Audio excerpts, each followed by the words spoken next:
60 कनाल hybrid सूरजमुखी काश्त हुआ है। पहले हम आम सूरजमुखी काश्त करते थे जिसकी पैदावार बहुत कम थी। हाइब्रिड सनफ्लावर की पैदावार इसके मुकाबले में ज़्यादा है। हाइब्रिड सनफ्लावर कम वक्त में तैयार होता है और तेल का रेशियो भी ज़्यादा है। मौसमियाती तब्दीलियों के बायस पानी की सतह नीचे जा रहा है जिसकी वजह से हमारे बागात में मुतासर हुए हैं। पहले हम मुख्तलिफ फसलें काश्त करते थे लेकिन पानी के मसले की वजह से हमने सनफ्लावर काश्त की है जिससे यहाँ के काफ़ी अफराद को रोज़गार के मौके मिले हैं। 3 किलो बीज से 1 लीटर शम्मा तेल और जानवरों के लिए 2 किलो कल निकल आता है।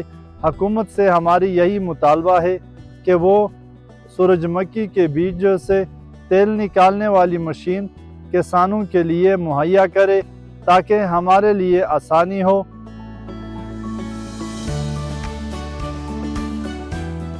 सूरजमुखी ये सिर्फ ये नहीं कि ये एक खूबसूरत फूल है, बल्कि इसकी बेच से तेल निकलता है। इस तेल की वजह से हमारा इलाके में और हमारे लोगों को बहुत ज़्यादा फ़वाइद मिलता है।